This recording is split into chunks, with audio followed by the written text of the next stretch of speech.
Complete ചെയ്തു. അപ്പൊ നമ്മളെ ഹുക്ക് ഇങ്ങനെ ഉണ്ടാവുക. അപ്പൊ അതിന് ശേഷം ഞാൻ ഈ ടൈലൻഡ് ഉണ്ടല്ലോ, ഈ ടൈലൻഡ് ഒന്ന് നമുക്ക് ഞാൻ ഫിംഗർ പിടിക്കുന്നത് ഈ ഒരു ഭാഗത്താണ്. ഈ ഒരു ഭാഗത്ത് ഫിംഗർ പിടിച്ചിട്ട് ഈ കൈ കൊണ്ട് ഈ ടൈലൻഡ് നല്ലോണം വലിച്ച് ടൈറ്റ് ആക്കി കൊടുക്കുക. ഉണ്ടോ? നല്ലോണം വലിച്ച് ടൈറ്റ് ആക്കുമ്പോൾ ഈ സർക്കിള് നമുക്ക് പോയി കിട്ടും. ഉണ്ടോ? ഒരു ചെറിയ സർക്കിള് ഉണ്ടാവുള്ളൂ, ആ സർക്കിൾ നമുക്ക് പോയി കിട്ടും. ഓക്കെ, അപ്പൊ നമുക്ക് ഒരു റൗണ്ട് കംപ്ലീറ്റ് ആയി. ഇനി നമ്മൾ ചെയ്യുന്നത് സെക്കൻഡ് റൗണ്ട് ആണ്.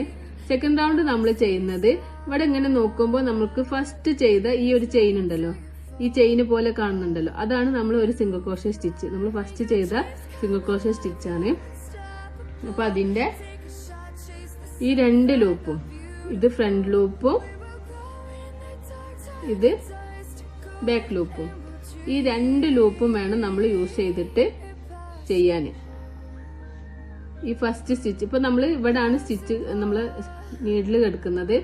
അപ്പൊ ഫസ്റ്റ് സ്റ്റിച്ചിന്റെ അപ്പൊ സ്റ്റിച്ച് ഇങ്ങനെ നോക്കിയാൽ നമ്മൾ ഫസ്റ്റ് ഇത് ചെയിൻ അല്ല, ഇത് സ്റ്റിച്ച് ചെയിൻ സ്റ്റിച്ച് അല്ല, ഇവിടെയാണ് നമുക്ക് ഫസ്റ്റ് ചെയിൻ സ്റ്റിച്ച് വരുന്നത്. അപ്പൊ നമ്മൾ എന്ത് ചെയ്യാം, ഈ ഒരു ഫസ്റ്റ് ചെയിൻ സ്റ്റിച്ചിലേക്ക് ഇങ്ങനെ ഹുക്ക് ഇൻസേർട്ട് ചെയ്യുക. അപ്പൊ ഫസ്റ്റ് നമ്മൾ ഒരു ലൂപ്പേ ഉള്ളൂ. അപ്പൊ വീണ്ടും അടുത്ത ലൂപ്പും കൂടി, ഫ്രണ്ട് ലൂപ്പേ കിട്ടിയിട്ടുള്ളൂ, അപ്പൊ വീണ്ടും ബാക്ക് ലൂപ്പും കൂടി ഉണ്ട്. അപ്പൊ 2 ലൂപ്പും കിട്ടി. അതിനുശേഷം നമ്മള് യാൺ ഓവർ ചെയ്ത് ഹുക്കിനെ മുകളിലേക്ക് വലിക്കുക. യാണ് കിട്ടാൻ കുറച്ച് പ്രയാസം ഉണ്ടാവും. ഇത് ടീഷർട്ട് യാൺ ആയതുകൊണ്ട് മറ്റേ യാണ് കിട്ടുന്ന പോലെ പെട്ടെന്ന് വലിച്ചാൽ കിട്ടൂല, കുറച്ച് ശക്തി തന്നെ ഉപയോഗിച്ച് വലിക്കണം കേട്ടോ. അപ്പൊ 2 ലൂപ്പ് കിട്ടും. വീണ്ടും യാൺ ഓവർ ചെയ്യുക. ഈ 2 ലൂപ്പിന്റെ ഉള്ളിലൂടെ പുറത്തേക്ക് എടുക്കാം. അപ്പൊ നമുക്ക് സെക്കൻഡ് റൗണ്ടിലെ ഫസ്റ്റ് സിംഗിൾ ക്രോഷേ സ്റ്റിച്ച് കിട്ടിയിട്ടുണ്ട്. അപ്പൊ നമുക്ക് അവിടെ എന്ത് ചെയ്യാം, സെക്കൻഡ് റൗണ്ട് സ്റ്റാർട്ടിങ്ങിൽ നമ്മൾ ഒരു സ്റ്റിച്ച് മാർക്കർ വെച്ച് കൊടുക്കാം. ഓക്കെ, അപ്പൊ നമ്മൾ ഈ ഒരു ചെയിനിൽ നമ്മൾ ഒരു സിംഗിൾ ക്രോഷേ ചെയ്തു. ഇനി സെയിം ഇതിൽ തന്നെ നമ്മൾ ഒന്നുകൂടി ചെയ്യാണ്. ഇതിൽ തന്നെ ഒന്നുകൂടി ചെയ്ത് കൊടുക്കാം. ഈ ചെയിനിൽ തന്നെ ഹുക്ക് ഇൻസേർട്ട് ചെയ്തിട്ട് നമുക്ക് ഇപ്പൊ ഞാൻ ഒരു ഫ്രണ്ട് ലൂപ്പ് മാത്രം എനിക്ക് കിട്ടിയിട്ടുള്ളത് ഇൻസേർട്ട് ചെയ്തപ്പോ വീണ്ടും നമ്മൾ ബാക്ക് ലൂപ്പും കൂടി യൂസ് ചെയ്തിട്ട് നമ്മൾ ഇങ്ങനെ വലിച്ചിട്ട് 2 ലൂപ്പ് കിട്ടും. യാണ് ഓവർ ചെയ്യുക. ഈ 2 ലൂപ്പിലൂടെ പുറത്തേക്ക് എടുക്കുക. അപ്പൊ കണ്ടോ, എനിക്ക് നമ്മൾ സ്റ്റിച്ച് മാർക്കർ വെച്ചത് ശേഷം ഈ ഒരു ചെയിനിൽ നമ്മൾ 2 എണ്ണം കിട്ടി, 2 എണ്ണം കിട്ടിയിട്ടുണ്ട്. അപ്പൊ നമ്മൾ ഇനി ഈ സെക്കൻഡ് റൗണ്ട് എന്ന് പറയുന്നത് ഇൻക്രീസിങ് റൗണ്ട് ആണ്. ഫസ്റ്റ് റൗണ്ടിൽ നമുക്ക് 6 സ്റ്റിച്ചാണ് കിട്ടിയിട്ടുള്ളത്. സെക്കൻഡ് റൗണ്ടിൽ നമുക്ക് അത് 12 സ്റ്റിച്ചായിട്ട് കിട്ടണം. അപ്പോൾ ഇതില് ഫസ്റ്റത്തേല് നമ്മൾ 2 എണ്ണം ചെയ്തു. ഇനി അടുത്ത ചെയിനിൽ ഇതുപോലെ തന്നെ ഹുക്ക് ഇൻസേർട്ട് ചെയ്തിട്ട് ഫ്രണ്ട് ലൂപ്പും ബാക്ക് ലൂപ്പും യൂസ് ചെയ്തിട്ട് ഇൻസേർട്ട് ചെയ്യുക. ഹുക്ക് മുകളിലേക്ക് വലിക്കുമ്പോൾ 2 ലൂപ്പ് കിട്ടും. യാണ് ഓവർ ചെയ്യുക. ഈ 2 ലൂപ്പിലൂടെ പുറത്തേക്ക് എടുക്കുക. അപ്പോൾ ഇതിൽ നമ്മൾ ഒന്ന് ചെയ്തു. ഇനി സെയിം തന്നെ ഒന്നും കൂടി ചെയ്യുക.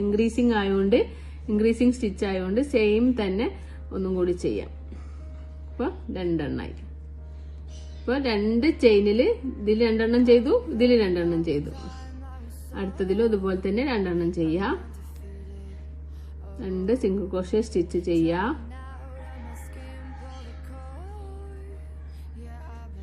ഇപ്പൊ 3 ചെയിനിൽ നമ്മൾ 6 സിംഗിൾ ക്രോഷേ സ്റ്റിച്ച് ചെയ്തു. ഇതിൽ 2 എണ്ണം ചെയ്തു, ഇതിൽ 2 എണ്ണം ചെയ്തു, ഇതിൽ 2 എണ്ണം ചെയ്തു. അടുത്തതിൽ ഇതുപോലെ തന്നെ 2 എണ്ണം ചെയ്ത് കൊടുക്കാം. നമുക്ക് ടോട്ടലി 8 സ്റ്റിച്ചായി. 4 ചെയിനിൽ 8 സ്റ്റിച്ച് ചെയ്തു. ഇനി 5ാമത്തെ ചെയിനിൽ ഹുക്ക് ഇൻസേർട്ട് ചെയ്യുക. 2 എണ്ണം കൂടി ചെയ്യാം.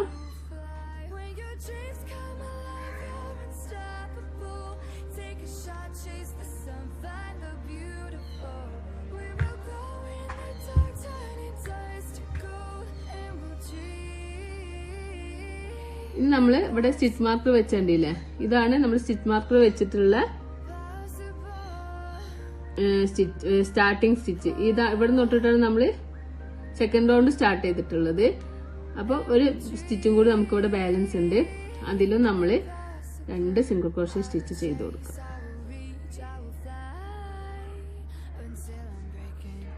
അങ്ങനെ നമുക്ക് ടോട്ടല് സെക്കൻഡ് റൗണ്ടില് 12 സ്റ്റിച്ച് കിട്ടി. അപ്പോൾ നമ്മള് ഈ റൗണ്ടിനേക്കാളും ഈ ഒരു റൗണ്ടിനേക്കാളും വലുതായിട്ട് ഈ റൗണ്ട് കിട്ടി. അപ്പോൾ 2, 4, 6, 8, 10, 12 അങ്ങനെ നമ്മൾ എണ്ണി നോക്കുക.